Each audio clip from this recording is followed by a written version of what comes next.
Hello बच्चों, कैसे हैं आप लोग। बच्चों, आज हम कक्षा 9 यूपी बोर्ड विषय की English poem the road not taken को पढ़ेंगे। बच्चों, प्रेजेंट पोएम ये फेमस पोएट है अमेरिका के रॉबर्ट फ्रॉस्ट, इनके द्वारा रची गई है और इनकी सबसे पहली पोएम है बटरफ्लाई और इनको 4 बार पुलित्ज़र प्राइज़ भी मिल चुका है। और इनकी कुछ फेमस पोएम है stopping by woods on a snowy evening, mending walls, fire and ice, death of a hired man और द रोड्स नॉट टेकन। इनका जन्म 26 मार्च 1874 में और इनकी मृत्यु 29 जनवरी 1963 में हुआ था।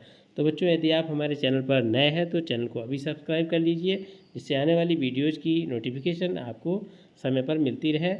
और इसके साथ ही चलिए आगे बढ़ते हैं। तो इसका पहला स्टेंजा है, Two roads diverged in a yellow wood, and sorry I could not travel both.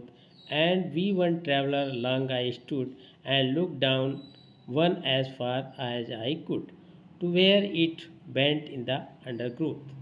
यहाँ पर दिखाया गया है कि दो सड़कें हैं और एक पीले जंगल में विभाजित हो रही हैं। And sorry I could not travel both, और यहाँ पर कवि दुख व्यक्त कर रहा है कि वो दोनों पर यात्रा नहीं कर सकता है। And we one traveller long I stood, और यहाँ पर वो कवि कह रहा है कि दोनों पर वह नहीं चल सकता क्योंकि अकेला यात्री है, दो सड़कें हैं और बहुत देर तक वह खड़ा रहा और जहाँ तक उसकी नज़र जा रही थी देखता रहा, और जब तक वे झाड़ियों में मुड़ नहीं गई। अब दूसरा स्टेंजा है कि then took the other just as fair and having perhaps the better claim because it was grassy and wanted wear, though as for that the passing there had warned them really about the same. अब यहाँ पर कवि कह रहा है कि मैंने यात्रा करने के लिए दूसरी सड़क को चुना क्योंकि ये ठीक भी था और उसके चुने जाने का अधिकार भी अधिक था, क्योंकि उस पर घास उगी हुई थी और वो भी उसका प्रयोग होना मांगती थी। हालांकि जहाँ तक मैं चला दोनों सड़कें एक ही जैसी प्रयोग की हुई थी। बच्चों, तीसरा स्टेंजा है, and both the morning equally lay in leaves no steps had trodden black, oh I kept the first for another day, yet knowing how way leads on to way I doubted if I should ever come back. यहाँ पर कवि कह रहा है कि and both the morning equally lay, दोनों सड़कें जो है समान रूप से उनका प्रयोग किया गया था और मेरे सामने थी, और किसी भी और जो सड़क थी उस पर कोई भी पत्ती जो है मनुष्य के कदमों के द्वारा रौंदी गई नहीं थी। Oh I kept the first for another day, और दूसरी सड़क को मैंने किसी और दिन चलने के लिए छोड़ रखा।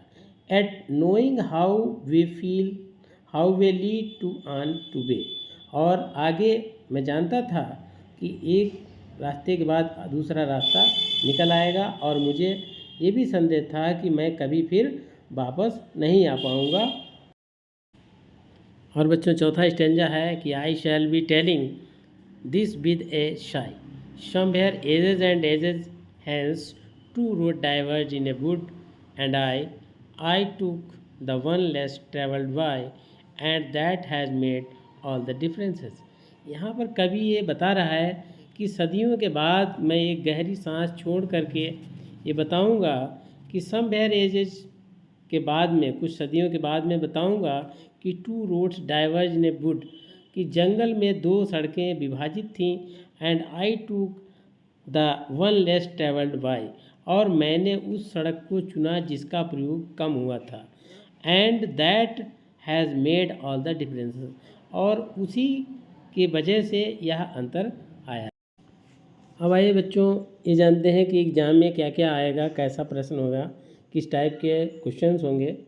तो एग्ज़ाम में पोएट्री सेक्शन से स्टेंजा पर आधारित क्वेश्चंस होंगे और 4 लाइन पोएम होगी और एक सेंट्रल आइडिया।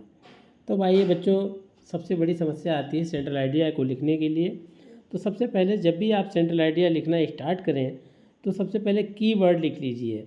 जैसे इसी में पोएम में आपका रोड है, बेंट है वुड है, मेकिंग चांस, सिंपली और इंसाइटफुली, डाइवर्ज, ट्रोडन, इन शब्दों को आप लिख लीजिए और इससे सेंट्रल आइडिया आप लिख सकते हैं।